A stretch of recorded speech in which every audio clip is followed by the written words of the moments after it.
Hello you guys. First of all, y'all, these glasses, I'm trying to see, I hope this is not a distraction. Y'all, first of all, I moved and I have a completely different setup, and this is like my room slash my study slash my office, and so I am in a new space, which I'm thankful for.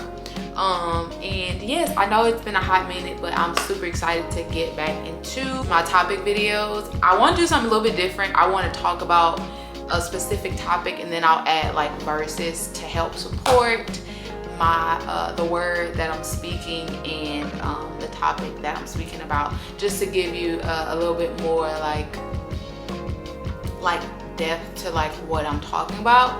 And I'm excited to be doing this because I was like, I didn't think that it would be going this way. I want to just add this to these topic videos. I feel like it'd be really useful and edifying to you guys. So today we're going to talk about happiness and what it looks like to choose it every day. Life obviously happens, circumstances change, and sometimes it's hard to continue to grasp and cling on to goodness and the light and to happiness when you're just being dealt with so much. I just want to talk about just how to stay grounded and cling to being thankful and content, and to shy away from being consumed by your feelings and your circumstances, because you could just allow you to be somewhere for longer than you should. Happiness is a product of being content and being okay with where you are, like being okay and knowing and having hope. Like happiness is when you choose happiness, it's a hopefulness, it's a something that you're saying, despite of how I'm feeling in the moment, despite what it looks like, I'm going to choose hope. I'm going to choose thankfulness. I'm going to choose to be content, because why would I not choose that? I mean, it's just so necessary for especially adults, because we live a life that throws everything in our face.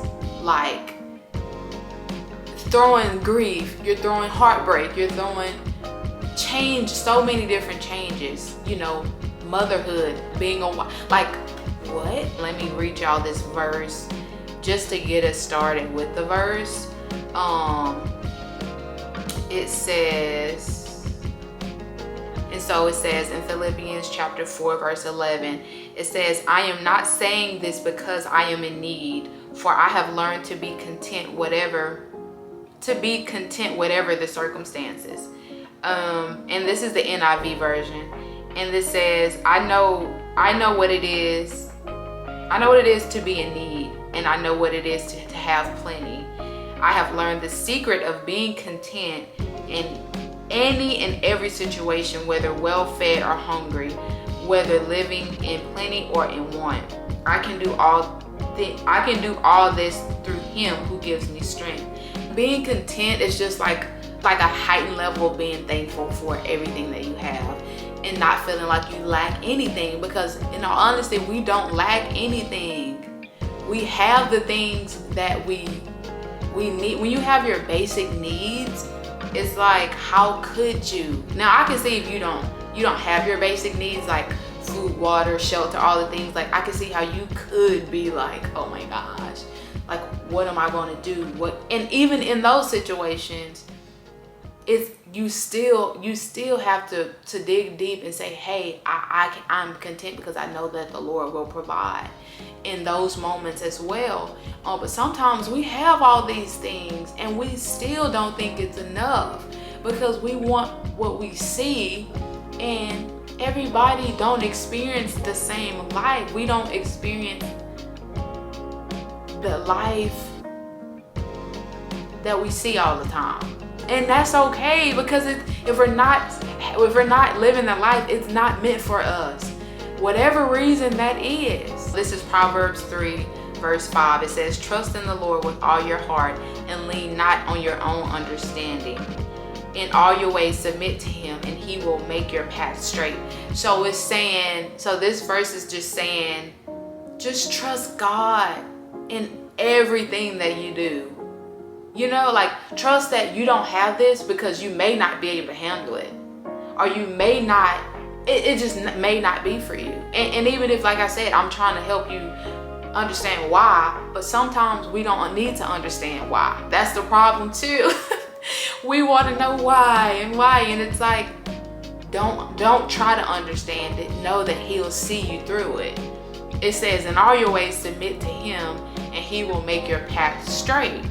And so we release what we see in, and why we release all the ideal things in our brain, and we say, no, let's submit to whatever his will is, and let's trust that, either I'll get those things or I won't.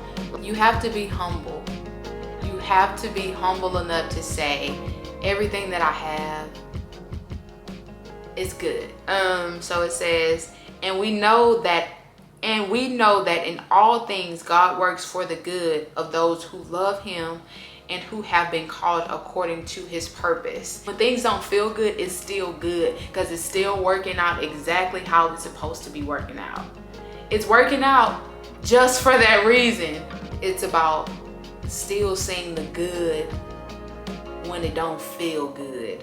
And that's why I say happiness is a choice, because you have to choose it when you're not feeling it. I feel like I'm preaching. You have to really choose. You have to still choose and cling to light when you feel dark and when you feel so low. You have to reach for the light. We have the Lord, to be that. And once you see the light, you'll look back and you see what happens when you become so consumed by what you feel. So while we're here, be a light, be good, why not be what you were created to be? That's why I feel like purpose is so beautiful, because the rich that we think will give us peace doesn't. It is obvious. Perspective can rob us of so much. You guys, Jesus gives us the peace that money can't buy. He gives us the things that tangible things could never do for us. He gives us true richness in spirit.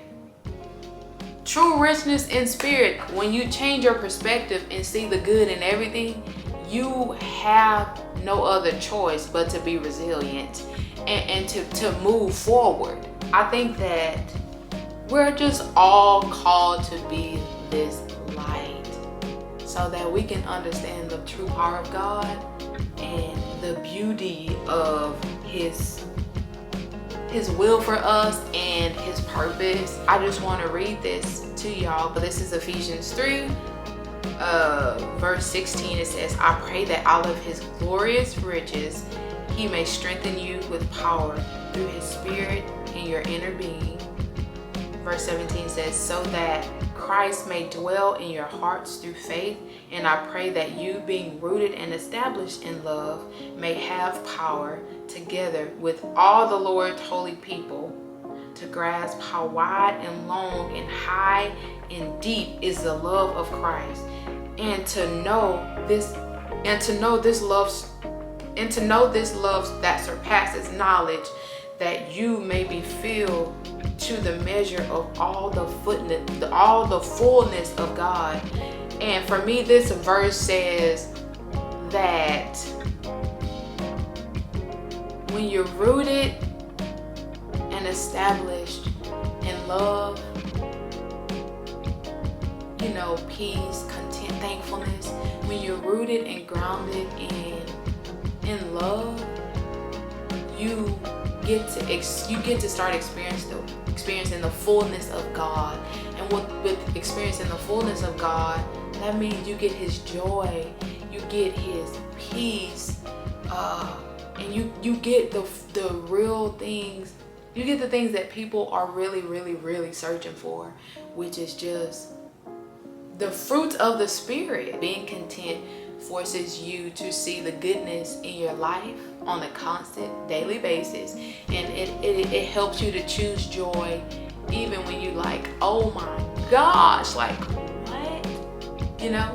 So I hope that this helped you guys, and I'm excited to do more of this content. So y'all let me know in the comments what y'all think. I'm teaching y'all and myself the word, and it feels really good. I really hope I can reach people and to motivate and inspire you, and to like let you know that everything is working out for your good, even when it feels like trash, because God is doing the work. He's doing it.